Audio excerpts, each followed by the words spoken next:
Assalamualaikum warahmatullahi wabarakatuh. Untuk materi mata kuliah Analisis Farmasi 2 di pertemuan ke-6 adalah analisa bahan aktif dalam sediaan liquida menggunakan HPLC.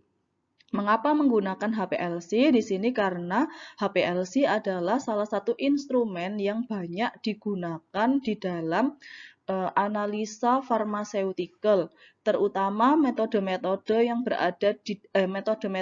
ada di dalam farmakope sebagian besar menggunakan instrumen HPLC.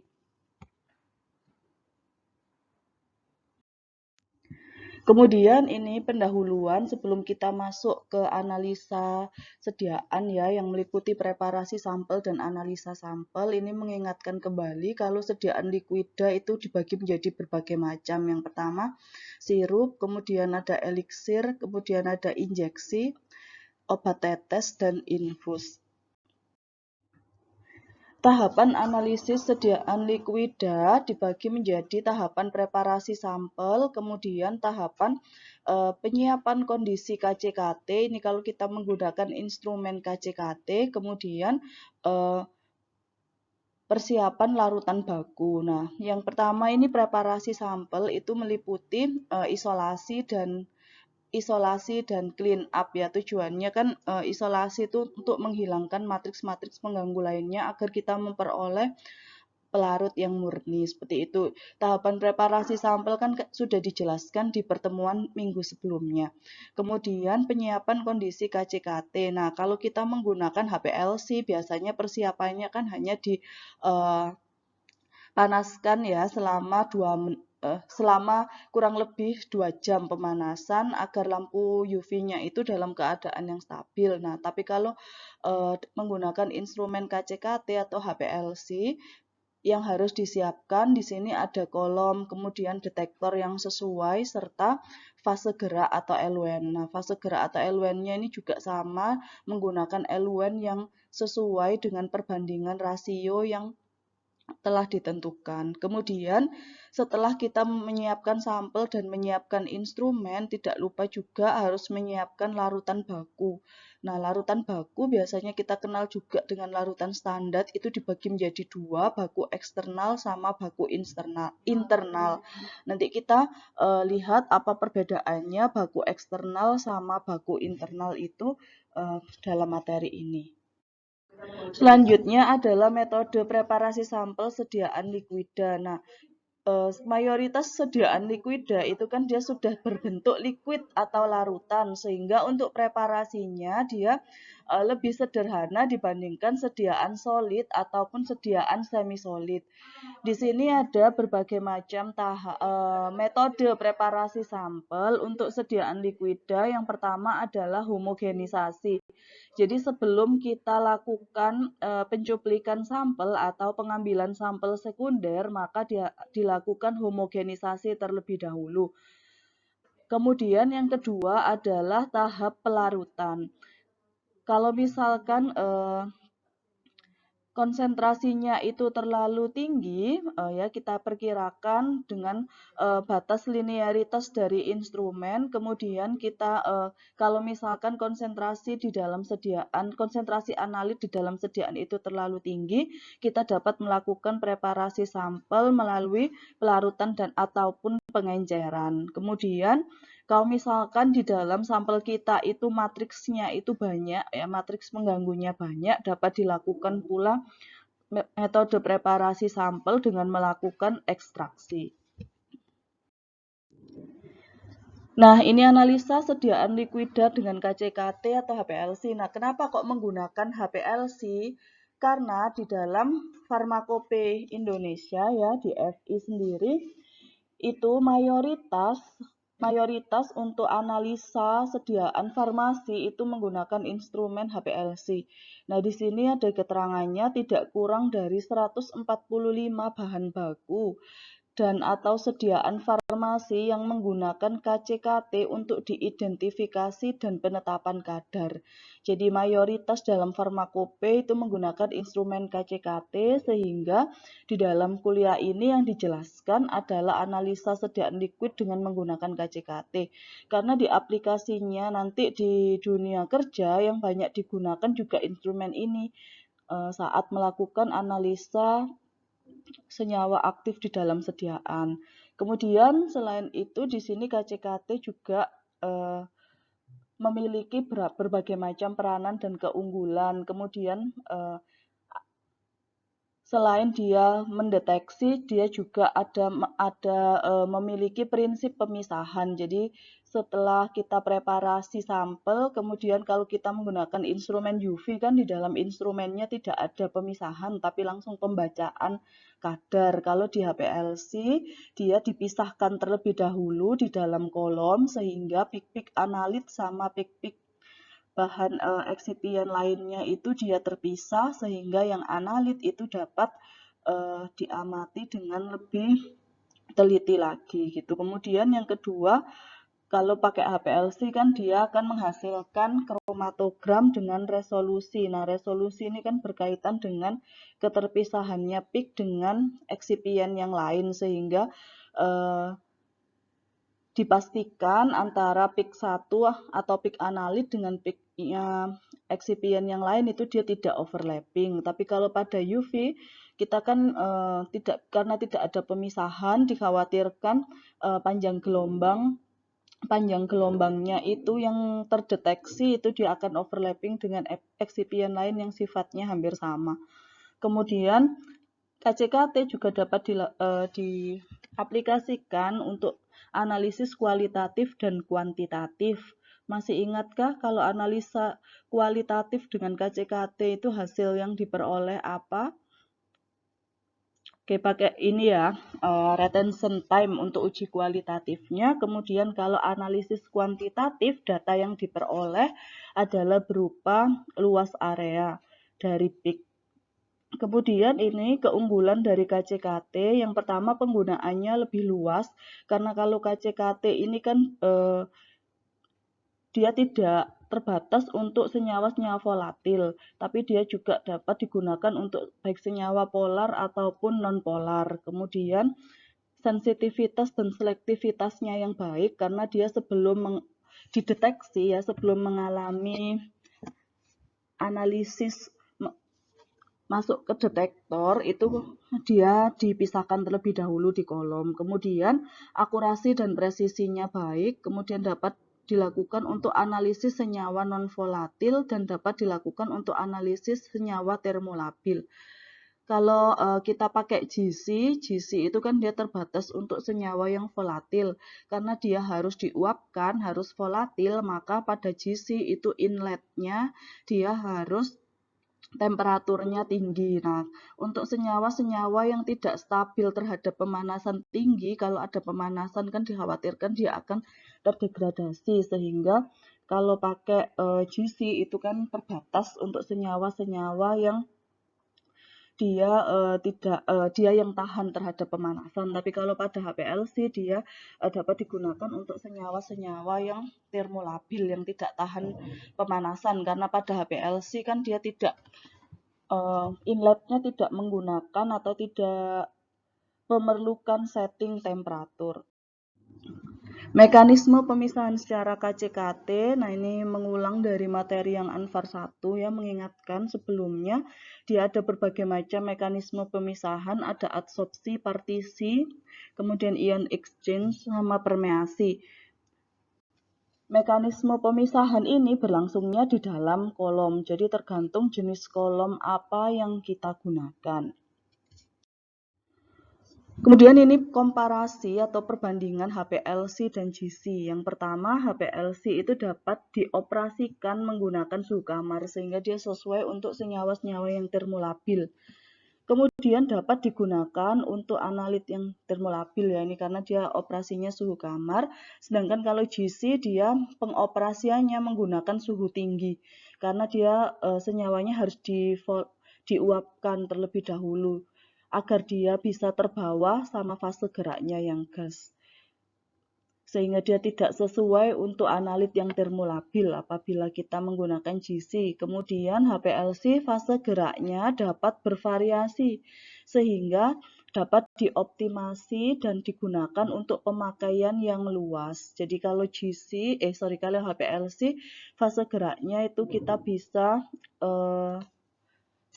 variasi ya, dioptimasi. Kalau misalkan analitnya kita non-polar, kemudian fase geraknya itu bagaimana? Kemudian kalau analit kita polar, fase gerak bagaimana? Masih ingatkah Kak ini hubungan antara fase gerak dan analit kepolarannya harus sama atau harus berbeda?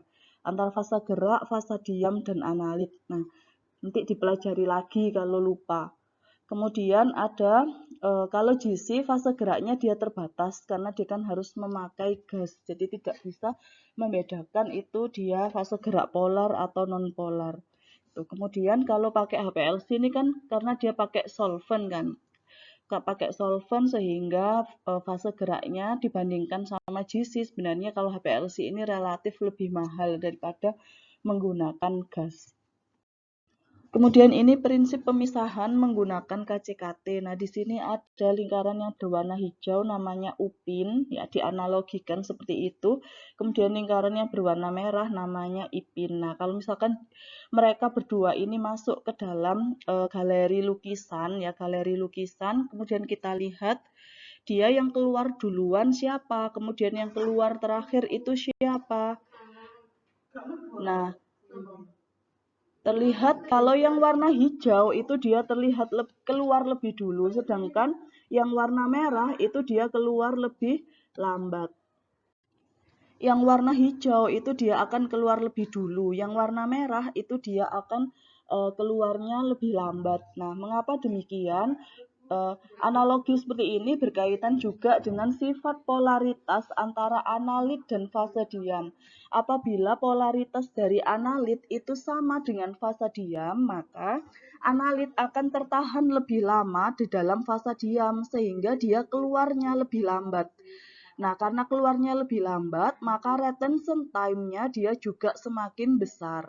Sedangkan analit yang kepolarannya itu berbeda dengan fase diam, dia kan akan keluar lebih dulu. Karena dia keluar lebih dulu, maka retention time-nya dia semakin lebih kecil. Seperti itu. Nah, kalau yang balik lagi ya ke analogi tadi, si Upin sama si Ipin ini tadi, yang warna hijau itu kan dia keluar lebih dulu. Kemudian yang warna merah dia keluar lebih lambat. Mengapa demikian? Karena yang warna merah ini suka lukisan, maka keluar belakangan. Nah, analogi ini berlaku apabila dia memiliki polaritas yang sama dengan fase diam, maka dia akan tertahan lebih lama di dalam kolom. Kemudian yang warna hijau, dia tidak suka lukisan, maka keluarnya duluan. Nah, ini kalau dianalogikan, dia kan memiliki kepolaran yang berbeda dengan fase diam, sehingga dia akan keluar lebih dulu. Maka yang hijau ini dia TR-nya lebih kecil daripada yang merah.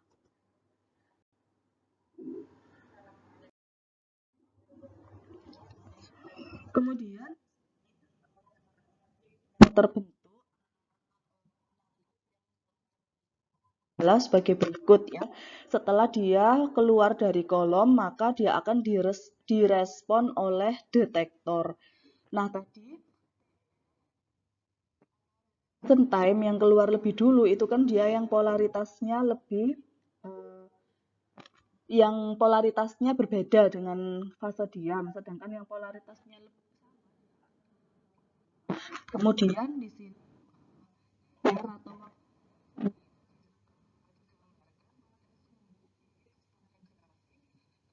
respon detektor ini digambarkan sumbu Y. Nah, respon detektor ini bisa berupa tinggi puncak kromatogram atau height, atau bisa juga digambarkan sebagai luas puncak atau luas area dari pik kromatogram. Kemudian ini prinsip pemisahan KCKT berdasarkan karakteristiknya. Nah, karakteristik ini biasanya yang kita optimasi apabila kita tidak mempunyai metode standar. Tapi kalau sudah mempunyai metode standar, karakteristik ini yang kita pertimbangkan untuk kita aplikasikan di dalam analisis kita, metode analisis yang kita gunakan. Yang pertama adalah karakteristik tentang polaritas fase diam atau stationary phase ya, fase diam. Di sini kalau kita menggunakan normal phase ya, NP, polaritas dari fase diam itu dia tinggi. Kemudian kalau pakai reverse phase polaritasnya itu dia rendah. Nah, fase diam itu kan kolom. Kalau normal phase itu kan kolomnya sifatnya polar, tapi kalau reverse phase kolomnya sifatnya non polar. Karena apa? Karena normal phase ini digunakan untuk pemisahan analit yang sifatnya polar, tapi kalau reverse phase ini untuk pemisahan analit yang sifatnya non-polar.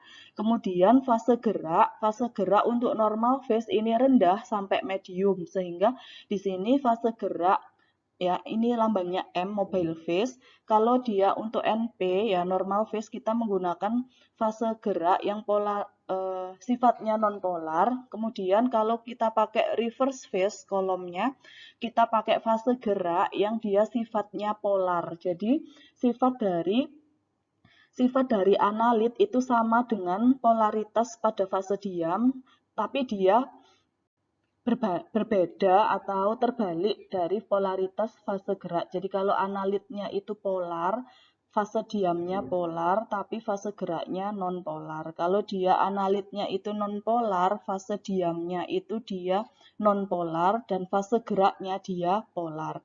Kemudian ada urutan elusi. Urutan elusi ini urutan yang keluar tadi ya. Kalau dia semakin mendekati kepolaran dari fase diam ya, hampir sama dengan fase diam kepolarannya, maka dia akan tertahan lebih lama. Kalau tertahan lebih lama, maka dia akan keluarnya akan belakangan, sehingga TR-nya atau retention time-nya dia semakin tinggi. Kemudian di sini urutan elusi, kalau pakai normal phase, karena dia tadi sifatnya non-polar ya, sifatnya itu fase diamnya polar dan analitnya polar, maka yang keluar dulu, yang terelusi lebih dulu dari kolom itu yang non-polar. Makin non-polar dia keluar lebih dulu. Kebalikannya, karena kalau reverse phase ini tadi analitnya itu non-polar, kolomnya itu non-polar, maka senyawa yang sifatnya polar dia akan terelusi lebih dulu. Kemudian tipe fase gerak atau tipe mobile phase. Kalau normal phase ini kita bisa menggunakan heptana, kemudian bisa enheptan ya, enheptan, enheksan, kemudian bisa pakai CHCl3, kloroform ya. Kemudian kalau reverse phase ini tadi kan polaritas fase geraknya itu dia yang polaritasnya tinggi, sehingga kita bisa pakai campuran metanol air, kemudian bisa pakai buffer gitu. Kemudian di sini untuk retention time kaitannya juga dengan elusi. Retensi makin tinggi jika untuk fase normal polaritas fase mobile makin kecil. Berarti kepolaran dari fase geraknya itu semakin kecil, berarti semakin non-polar, maka retensi waktu yang dibutuhkan untuk semua peak itu dapat keluar dari kolom ya, itu dia semakin tinggi. Tapi kalau untuk fase balik atau reverse phase ini retensi makin tinggi jika polaritas fase gerak dia semakin tinggi. Kemudian yang perlu diperhitungkan sebelum melakukan analisa menggunakan KCKT, yang pertama adalah kolomnya ya. Tadi kolomnya dia fase normal atau fase balik, normal phase atau reverse phase. Kemudian setelah pemilihan kolom ini juga didasarkan pada sifat analitnya yang akan kita analisa itu sifatnya polar atau non polar. Kalau kita sudah menentukan sifat analit, kemudian fase geraknya apa, kemudian baru kita menentukan eluan yang kita gunakan itu apa. Nah, di sini ada contoh analit polar. Biasanya untuk yang senyawa-senyawa yang sifatnya polar ya, analit-analit polar ini dia lebih susah pemisahannya dibanding analit yang sifatnya non-polar. Jadi very challenging atau lebih menantang pemisahannya daripada analit yang sifatnya non-polar. Biasanya yang analit polar ini yang susah dipisahkan itu ada dextrometorphan HCl. Nah, kalau dia ada HCl-nya ya berpasangan sama HCl ini kan ionik, senyawanya bisa terion atau ionik, sehingga untuk pemisahannya berarti kan kalau ionik kan dia larut kan di dalam air. Kalau larut di dalam air sifatnya kan polar. Nah, untuk pemisahannya karena dia pemisahan polar ini lebih susah daripada non polar, biasanya dia harus ditambahkan ion per terlebih dahulu. Nah, penambahan ion per ini sebagai upaya untuk derivatisasi gugus fungsi sehingga dia pemisahannya menjadi lebih mudah. Nah, karena penambahan ion per dia akan menurunkan sifat polaritas sehingga dia akan mendekati non-polar sehingga dapat digunakan kolom reverse phase. Tuh, kemudian kalau misalkan pemisahannya ini biasanya pemisahan senyawa obat itu dia agak lebih susah ya daripada senyawa seperti pestisida dan lainnya, sehingga biasanya untuk pemisahan senyawa obat itu dia ditambahkan larutan buffer sebagai eluennya. Ini gambarannya ya kalau dia ada penambahan ion per. Ion per ini contohnya adrenalin injeksi hormon ya. Hormon dalam sediaan injeksi. Dia yang awalnya kayak ada punya NH+, kemudian ada OH, kayak akan OH, hormon adrenalin. Nah, ini kalau pemisahan pakai KCKT, dia kan kalau pakai normal phase tadi kan susah ya, karena kalau normal phase ya OH, kemudian apa namanya, kolomnya itu dia di permukaannya itu gugus fungsinya OH, dikhawatirkan kan dia akan terbentuk ikatan hidrogen. Kalau ikatan hidrogen ini nanti kan nempelnya kan kuat ikatannya, sehingga pas kita lakukan flushing ya, pembersihan kolom itu dia susah keluarnya, sehingga untuk dia agar lebih mudah pemisahannya itu dia ditambahkan ion per. Di sini ion pernya sodium oktan sulfonik acid. Tujuannya adalah agar senyawa adrenalinnya ini polaritasnya menjadi lebih rendah sehingga dia sifatnya nonpolar. Karena sifatnya nonpolar nanti dia akan dipisahkan menggunakan kolom reverse phase. Kalau reverse phase itu kan dia ikatan yang terjadi antara analit dengan permukaan kolom itu kan van der Waals, interaksi van der Waals. Kalau interaksi van der Waals dia kan ikatannya lebih lemah daripada interaksi hidrogen, sehingga pada saat selesai analisis kemudian kita flushing kolom itu dia lebih cepat bersih, kolomnya lebih cepat bersih ya, tidak menimbulkan sisa peak yang akan mengganggu di analisis selanjutnya. Ini contoh yang lainnya, injeksi asam askorbat ya, vitamin C yang mengandung vitamin C. Vitamin C itu kan larut air, berarti kan dia polar ya. Kalau polar pakai kolom normal phase tadi tantangannya seperti itu, dia akan susah flushing akhirnya sehingga dia harus ditambahkan ion per untuk menurunkan polaritas. Kemudian ini hubungan polaritas dengan retention time. Nah, hubungan polaritas dengan retention time tadi kan sudah dijelaskan yang mana yang keluar dulu. Yang keluar dulu kan kalau sifatnya antara analit dan kolom itu sifatnya sama. Nah, ini ada beberapa contoh, ada prednison, ada betametason. Nah, kalau misalkan senyawa ini itu digabung ya, gabungan dari 5 senyawa ini di dalam satu sediaan, kemudian kita lakukan analisa menggunakan KCKT, peak mana yang akan keluar lebih dulu, peak dari analit mana yang akan keluar lebih dulu. Nah, ini kita bisa identifikasi dari tingkat kepolarannya. Jadi, kita dapat melihat yang prednison ini dia memiliki OH berapa, kemudian ada O-nya berapa ya, kemudian yang betametason dia OH-nya ada berapa, O-nya berapa, ada gugus lain enggak yang sifatnya polar, contohnya gugus NH atau gugus karboksil seperti itu. Nah, kita bisa memprediksikan mana yang keluar lebih dulu berdasarkan banyaknya gugus fungsi polar yang diikat oleh analit tersebut. Pada contoh berikut, kolom yang digunakan adalah ODS kolom ya, oktadesilsilan.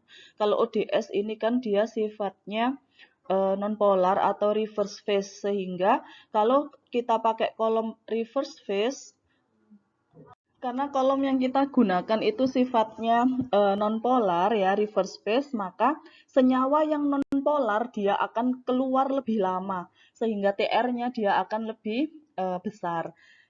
Sedangkan senyawa yang polar dia akan keluar lebih dulu. Nah, kita lihat di sini kalau dia prednison dia cuma punya gugus fungsi hidroksil sama gugus fungsi karbonil. Sedangkan yang betametason dia punya gugus fungsi hidroksil sama karbonil, sama ya dengan prednison.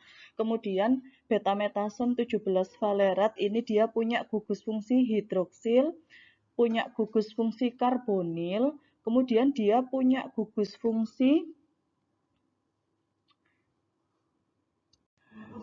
pada senyawa yang ketiga, ini dia memiliki gugus fungsi hidroksil, punya gugus fungsi karbonil, dan punya gugus fungsi ester, sehingga dia kepolarannya lebih rendah daripada yang senyawa nomor 1 sama nomor 2.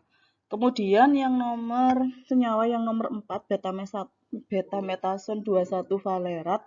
Nah, dia di sini punya gugus fungsi karboksil, punya gugus fungsi hidroksil, sama juga punya gugus fungsi ester. Kemudian kita lihat posisinya esternya ya. Satunya posisinya di ujung, satunya posisinya itu dia di tengah. Ya, kemudian yang senyawa yang terakhir ini dia punya 2 gugus fungsi ester, kemudian punya gugus fungsi karbonil dan gugus fungsi hidroksil, 1 gugus fungsi hidroksil. Nah, dari sini saja sudah terlihat ya, kalau senyawa yang paling nonpolar itu adalah senyawa ya nomor 5, betametason 17,21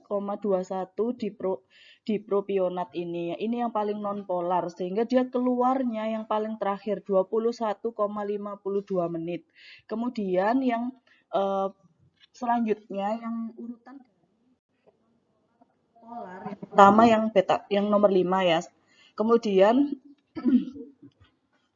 urutan selanjutnya yang sifatnya non adalah senyawa yang nomor 4. Gugus fungsi yang nomor 3 gugus fungsi.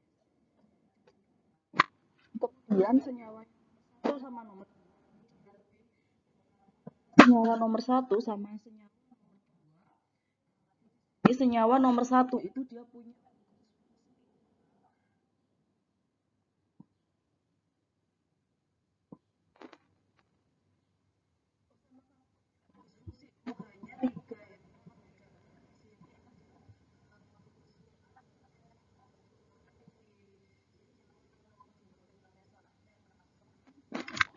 kemudian di sini sehingga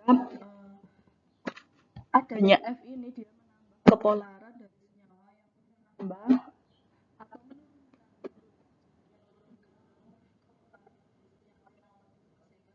lebih nonpolar daripada senyawa yang nomor 1.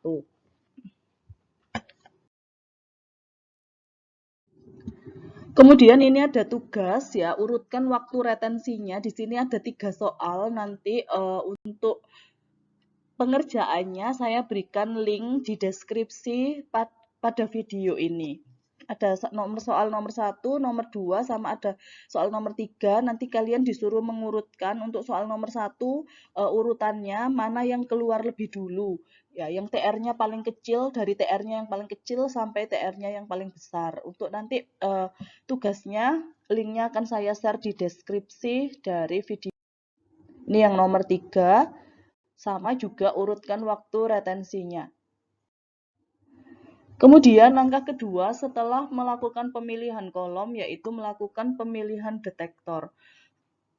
Detektor yang umum digunakan di instrumen KCKT itu adalah PDA atau DAD ya, Photodiode Array Detector atau Diode Array Detector, di mana DAD ini pengembangan dari detektor UV. Kalau UV itu dia biasanya untuk mendeteksi di satu lambda saja, tapi kalau DAD ini dapat mendeteksi analit pada lambda yang pada beberapa lambda, sehingga kita untuk menentukan lambda maksimumnya kita dapat melakukan optimasi sekaligus untuk menentukan dia lambda maksimumnya itu berapa berdasarkan respon dari detektor, atau kalau di KCKT itu yang luas kromatogramnya paling tinggi berarti dia yang optimum. Kalau pada UV kan absorbansinya paling tinggi, berarti kan dia yang optimum.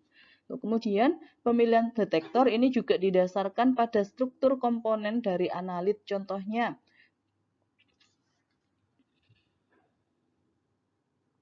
karena yang umum itu digunakan detektor PDA ya, yang merupakan pengembangan dari detektor UV, sehingga di sini ditentukan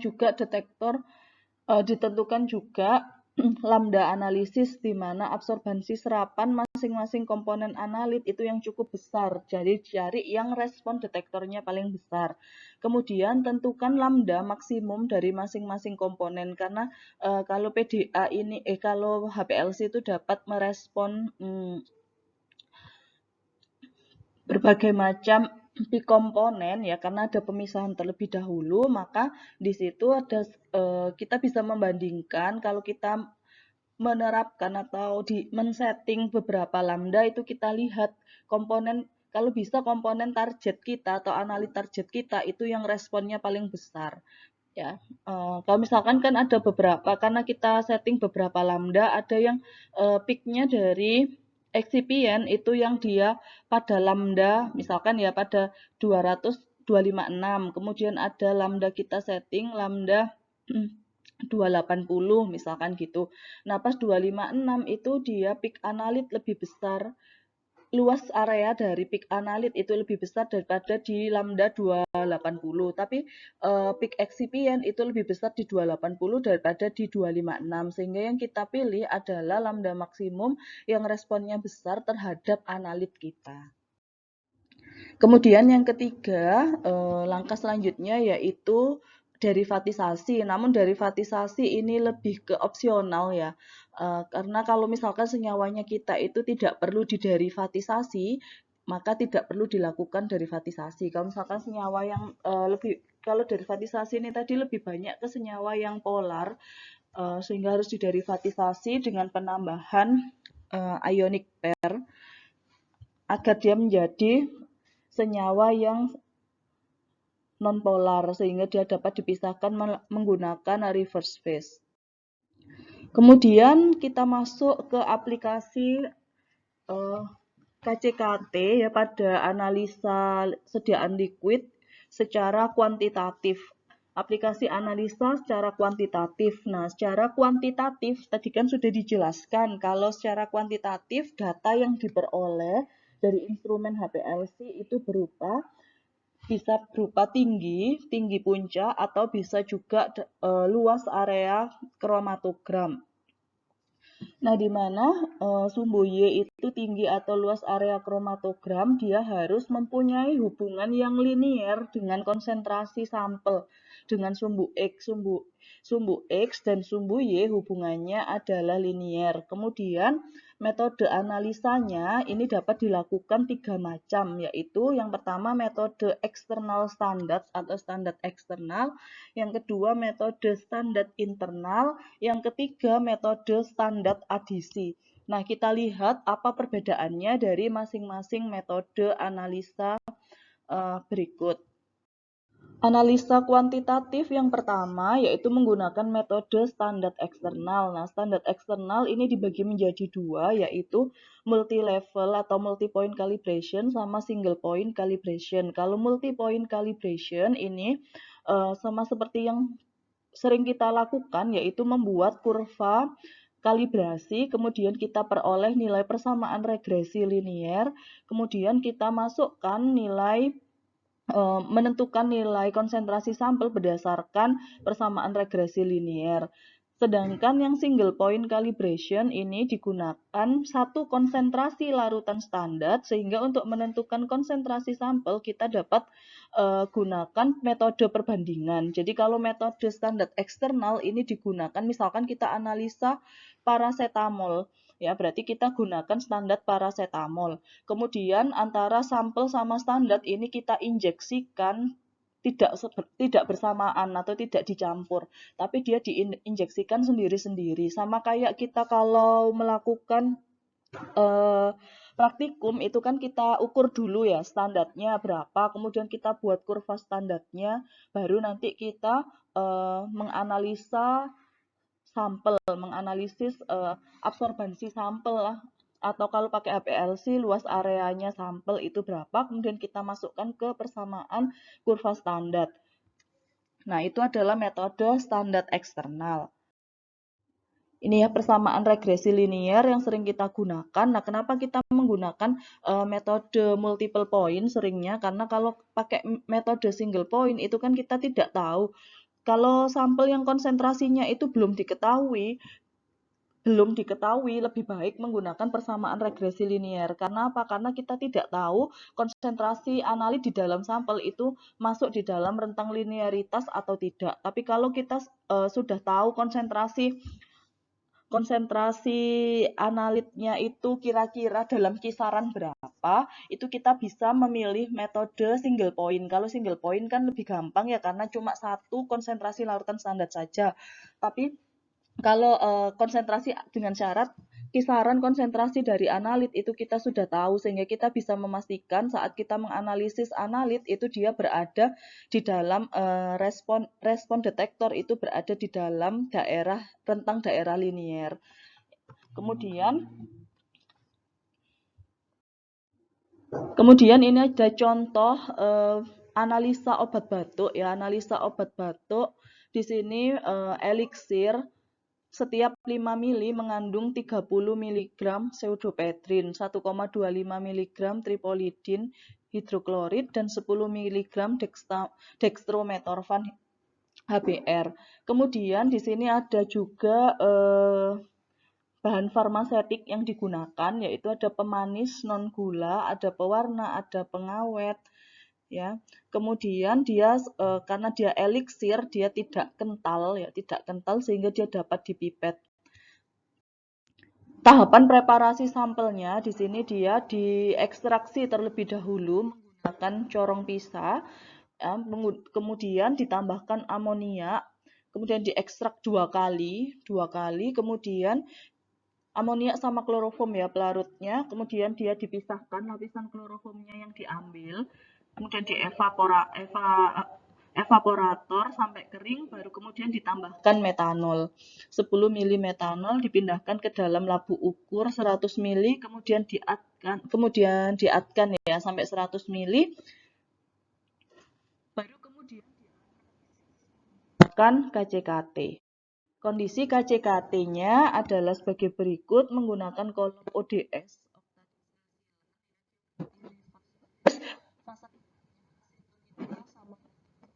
Kita lihat kalau dia kolomnya ODS, di sini fase geraknya asetonitril buffer fosfat. Berarti ODS tadi kan non polar, asetonitril itu dia polar. Kemudian detektornya pakai DAD, lambdanya 260 nanometer. Nah, karena dia menggunakan metode standar eksternal, maka pertama-tama sampel dan standar disuntikkan ya, diinjeksikan ke dalam KCKT dengan volume dan kondisi yang sama.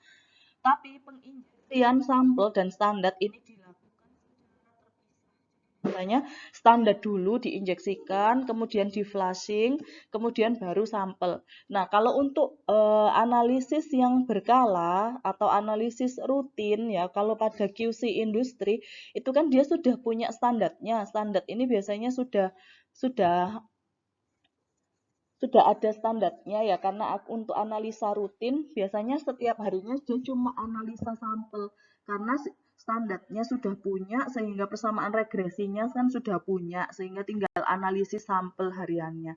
Kemudian di sini sampel dan standar itu diinjeksikan secara bergantian, kemudian pada kondisi yang sama, jadi kondisi KCKT-nya sama, volume yang disuntikkan itu juga sama. Kemudian kita lihat hasil dari kromatogramnya itu seperti apa. Kalau pada hasil kromatogramnya diperoleh data sebagai berikut, ya di sini ada standar konsentrasi, ada luas area peak dari standar, kemudian ada luas area peak dari sampel. Nah, kalau dari standar kita lihat pseudoephedrine HCl itu diketahui dia 325.178. Ini luas peak areanya. Dengan kadar pseudoephedrine HCl-nya itu 31,23 mg per 100 ml. Sama dengan dextrometorphan-nya, dia kan luas areanya 479.918, kemudian konsentrasinya 10,51. Nah, kemudian kalau kita hasil analisanya itu diperoleh peak area. Kalau kita pakai metode single point, kita tinggal membandingkan saja luas peak area dibagi dengan luas peak dari standar, ya, kemudian dikalikan sama konsentrasi larutan standarnya. Jadi kalau untuk menentukan kadar pseudoephedrine HCl, kita bisa menggunakan persamaan 318.915, ini luas area dari sampel dibagi 325.178 luas area dari standar dikalikan konsentrasi standar 31,23, sehingga diperoleh kadar pseudoephedrine HCl di dalam sampelnya itu 30,63 mg per 100 ml. Ya, kemudian kita menentukan dia memenuhi persyaratan di farmakope atau tidak kadar di dalam sediaan liquid tersebut pseudoephedrine-nya. Kalau di dalam farmakope itu dia misalkan ketentuannya 90-110%, kita kan harus menentukan terlebih dahulu hasil persen recovery dari analisanya. Hasil analisanya berarti kan 30,63 ya, 30,63 dibagi dengan 31,23 yang tertera pada etiket atau yang kita gunakan ya, standar yang kita gunakan, kemudian dikalikan sama 100%. Dikalikan sama 100%. Oh, sorry. Ini kan dia 30,63 hasil dari analisanya, kemudian dibandingkan sama yang seharusnya setiap 5 di etiket ya, etiketnya itu setiap 5 mili mengandung 30 mg, ini etiketnya. Kalau yang 31,23 ini tadi konsentrasi saat kita membuat larutan standar. Jadi harus bisa membedakan ya, kalau yang konsentrasi larutan standar ini nanti ini digunakan untuk mencari konsentrasi analit di dalam sampel, tapi kalau untuk persen recovery kita gunakan perhitungan konsentrasi analit yang kita peroleh dari hasil analisa dibagi dengan yang tertera di dalam etiket. Kalau di dalam etiketnya itu mengandung 30 mg per 5 mili, berarti hasil dari analisa kita 30,63 dibagi 30 mg dikalikan 100%. Ketemu persen recovery-nya itu 102,10%. Nah, dari sini kita bandingkan dengan persyaratan yang di farmakope, dia memenuhi atau tidak. Kalau dia memenuhi berarti sesuai ya hasil yang tertera di etiket dengan yang disyaratkan farmakope, itu berarti sesuai. Tuh, kemudian kalau kalian berada di QC, berarti kalau kadarnya sudah sesuai sama yang di farmakope, biasanya kan sudah kalian bisa mengeluarkan sertifikat analisis, sehingga nanti sediaan yang dihasilkan selama produksi itu dia dapat dikeluarkan. Kemudian ini perhitungan kadar single point. Nah, ini tadi kalau single point tinggal membandingkan ya, tinggal membandingkan. Tapi kalau multiple point kita harus membuat konsentrasi larutan standarnya itu lebih dari 1. Biasanya minimal 3, tapi secara umum biasanya menggunakan 5 konsentrasi baru kita cari persamaan regresinya. Kemudian yang kedua adalah metode standar internal. Nah, standar internal bedanya sama standar eksternal apa? Kalau standar eksternal tadi kan dia standar sama analit itu dia adalah senyawa yang sama. Jadi kalau pseudoephedrine HCl berarti standarnya juga pseudoephedrine. Kalau kita analisa paracetamol berarti standarnya paracetamol. Itu namanya standar eksternal ya kan. Kemudian analisanya dilakukan secara terpisah penginjeksian ke instrumen. Tapi kalau standar internal ini apa bedanya? Yang pertama standar internal itu dia keuntungannya ya dilakukan untuk mengurangi kesalahan-kesalahan pada ekstraksi dan penyuntikan secara manual. Kalau beberapa instrumen kalau digunakan untuk rutin ya digunakan untuk analisa secara rutin itu sekarang sudah menggunakan manual tapi sudah menggunakan automatic karena untuk meminimalisir kesalahan. Kalau manual ini kan kita ngambil sendiri, kemudian kita injeksikan sendiri.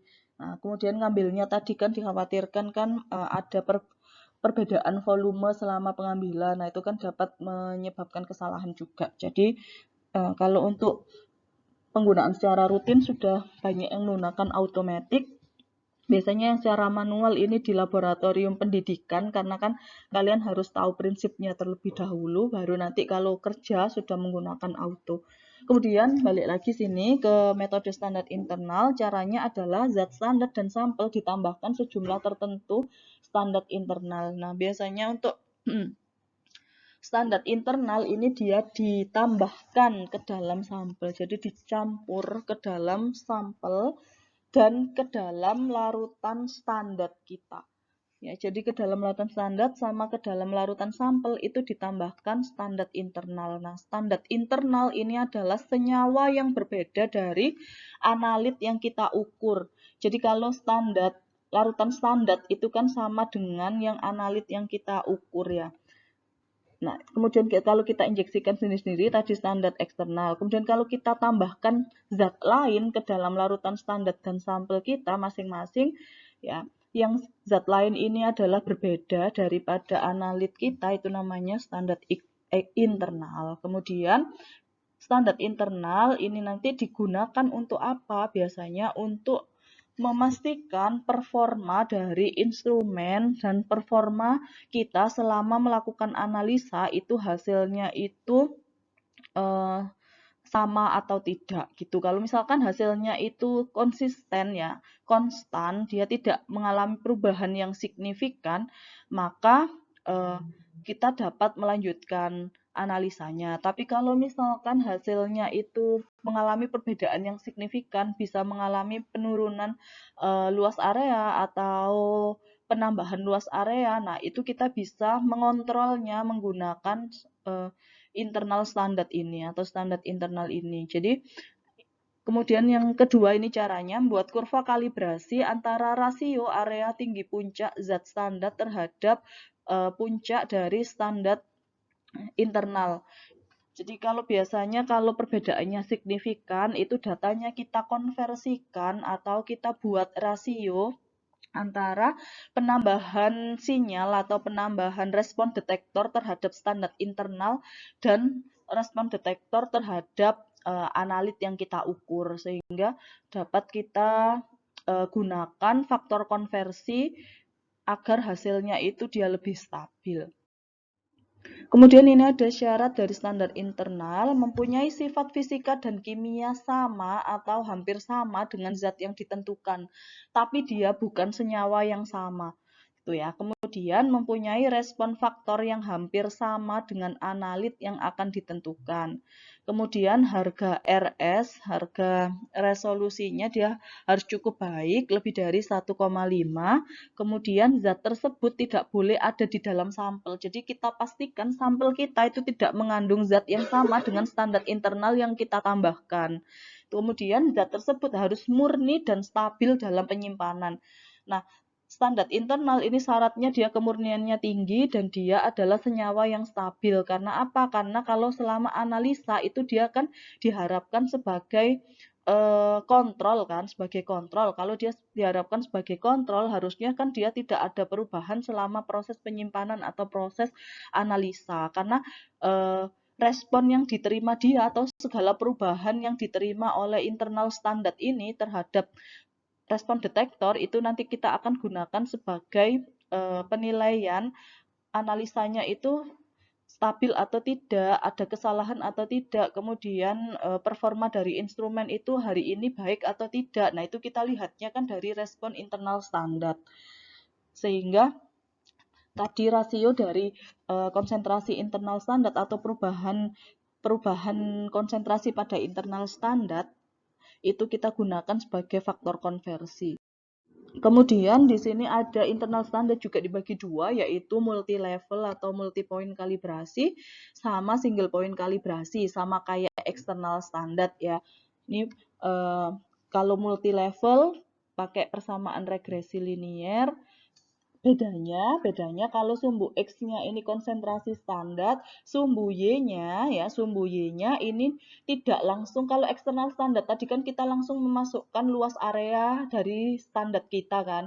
Tapi kalau dia internal standar, sumbu Y-nya ini adalah perbandingan dari luas area standar per perbandingan dari luas area standar internal.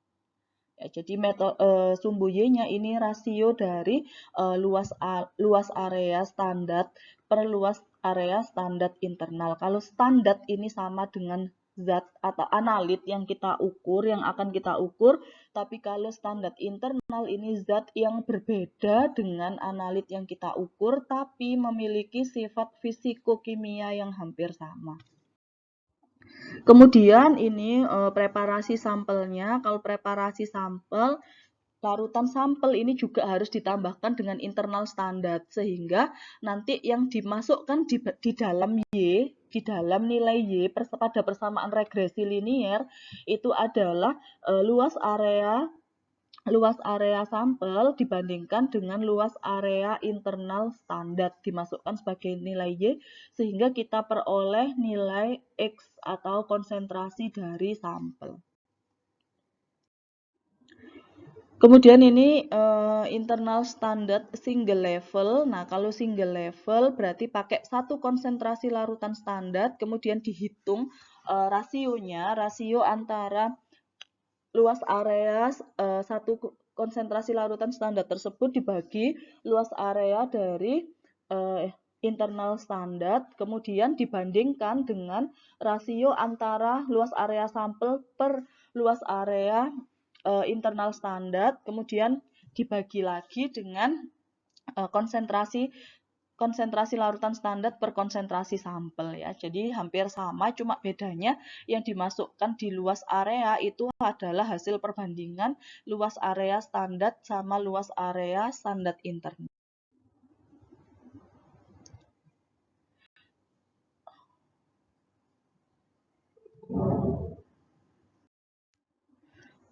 Yang ketiga adalah metode standar adisi atau spiking ya, spiking. Namanya standar adisi, berarti menambahkan standar ke dalam larutan sampel. Nah, di sini digunakan pada analisis kadar sampel yang analitnya itu relatif kecil atau trace element. Biasanya digunakan untuk menentukan kadar obat atau metabolitnya di dalam cairan biologis. Kemudian digunakan untuk analisis trace element. Ya, misalkan pada QC limbah ini juga biasanya menggunakan metode standar adisi karena habis pengolahan limbah itu kan kita cek ya, dikontrol dulu sebelum rilis ke lingkungan, dia itu konsentrasi farmaseutikal yang lolos dari pengolahan limbah itu berapa. Nah, itu kan kadarnya kecil kan karena sudah mengalami pengolahan. Sehingga dia dilakukan metode standar adisi, ini penambahan standar. Ya, jadi khusus metode standar adisi ini khusus digunakan untuk analisa kadar sampel yang relatif kecil atau trace element. Metabolit, senyawa metabolit gitu. Kemudian bisa juga dilakukan analisa, misalkan ya, analisa kadar logam berat dalam sediaan jamu. Nah, itu bisa menggunakan metode standar adisi ini. Kemudian caranya sampel ditambahkan zat yang sama. Jadi standar adisi ini ditambahkan standar yang sama. Misalkan mau analisa kadar tetrasiklin di dalam sampel daging misalkan gitu ya. Ada enggak kandungan antibiotik tetrasiklinnya. Nah, itu ke dalam sampel daging itu kan tetrasiklin kan biasanya sudah dalam bentuk metabolitnya. Kemudian kita tambahkan standar tetrasiklin, kemudian kita lihat nanti sinyalnya itu seperti apa sinyal yang dihasilkan. Kenapa harus ditambahkan standar adisi? Karena kalau misalkan dia konsentrasinya itu sangat kecil ya, trace elemen itu kan konsentrasinya kecil. Biasanya itu dia tidak mencapai limit deteksi atau limit kuantitasi. Limit deteksi aja tidak nyampe, apalagi limit kuantitasi ya dari instrumen. Sehingga tidak dapat terdeteksi sama instrumen. Jatuhnya itu kalau dia tidak dilakukan metode standar adisi, jatuhnya kan dia negatif palsu ya, false negatif. Dia dibilangnya tidak mengandung, padahal sebenarnya dia mengandung tapi konsentrasinya kecil di bawah limit deteksi sehingga tidak terdeteksi oleh instrumen. Untuk itu, untuk memastikan dia beneran mengandung atau tidak, dilakukan penambahan standar ke dalam larutan sampel, yaitu namanya standar adisi ini. Kemudian harus dibuat minimal 4 konsentrasi yang berbeda sehingga didapatkan kurva linier hubungan antara kadar zat yang akan ditambahkan dan area puncak atau kromatogram. Nah, biasanya metode standar adisi ini juga dilakukan terlebih dahulu membuat kurva linier dengan matriks yang sama. Jadi misalkan ya larutan, kalau biasanya kita buat larutan standar itu kan kita larutkan sama aqueous biasa. Tapi kalau pakai metode standar adisi ini kita larutkan dengan larutan yang sama kondisinya dengan larutan sampel kita. Tujuannya apa? Tujuannya adalah biar nanti respon analit sama respon yang diterima standar ini sama. Sebutannya namanya kalau biasanya kan kurva kalibrasi biasa, tapi kalau pakai metode standar adisi ini namanya kurva kalibrasi matriks. Kurva kalibrasi matriks ya. Jadi ada di situ matriksnya juga dimasukkan sehingga respon dari detektor terhadap terhadap larutan standar sama terhadap sampel nanti itu sama. Kemudian di sini buat minimal 4 konsentrasi yang berbeda sehingga didapat kurva linier hubungan kadar zat yang ditambahkan dengan area atau tinggi puncak kromatogram. Gitu. Jadi kalau buat larutan misalkan 10, 20, 30 ppm, ya, kemudian biasanya tambahkan aqueous tapi ke dalam metode standar adisi ini kalian tambahkan larutan sampelnya. Larutan sampel. Kemudian kalian cek dia hubungan linearitasnya antara konsentrasi sama luas area itu seperti apa. Nah, ini contohnya di sini kalau misalkan kita punya 4 konsentrasi larutan standar. Di sini ada konsentrasi 1, konsentrasi 2, konsentrasi 3 sama konsentrasi 4. Kemudian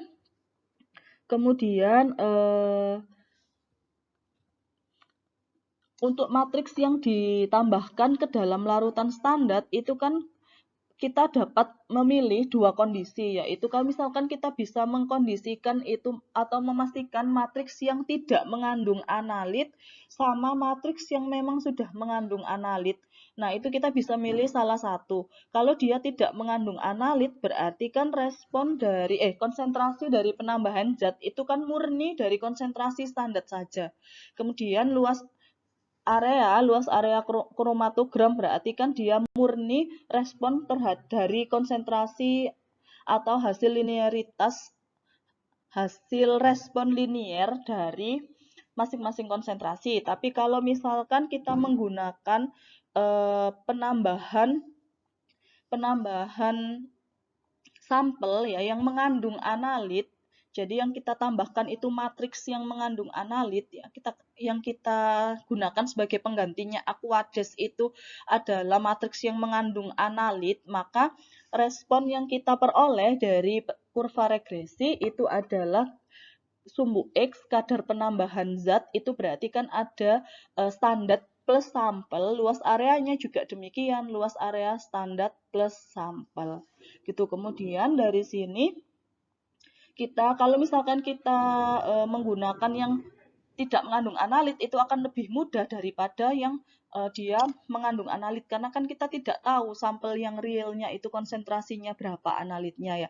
Kalau kita tidak tahu konsentrasi sampel yang realnya kita dapat menggunakan persamaan yang di bawah ini. Jadi respon antara kita ambil titik potongnya ya, titik potong dari persamaan kurva regresi ini, kemudian jadi yang awalnya itu yang gambar atas ini, kemudian kita ambil titik potongnya ya pada sini, sebelah sini kita tentukan nilai slope sama nilai interceptnya. Ya, dimana nilai kalau dia x-nya itu sama dengan 0 ya, x-nya ini sama dengan 0 berarti nilai y itu kan sama dengan nilai b. Nilai Y sama dengan nilai B kita ambil sebagai titik potong. Kemudian kalau kita umpamakan Y-nya itu sebagai 0, maka nilai X itu kan min B per A. Min B berarti dia intercept dibagi dengan slope, itu merupakan kadar sampel. Kemudian di sini ada caranya melakukan namanya ekstrapolasi, yaitu menentukan titik potong antara sumbu X sama sumbu Y, gunanya adalah untuk menentukan kadar sampel. Ini kita lakukan apabila tadi matriks yang kita tambahkan itu mengandung analit. Kalau matriks yang kita tambahkan kita pastikan tidak mengandung analit atau negatif terhadap analit, tapi dengan kondisi yang hampir sama dengan analit yang sampel. Ya, analit pada sampel yang akan kita ukur itu kan lebih pakai persamaan regresi linear biasa kan bisa gitu. Oke, sekian untuk penjelasan Ansar hari ini. Terima kasih atas perhatiannya bagi yang memperhatikan dengan baik-baik ya. Semoga paham. Selamat belajar. Jangan lupa tugasnya dikerjakan pada link deskripsi video ini. Sekian, wassalamualaikum warahmatullahi wabarakatuh.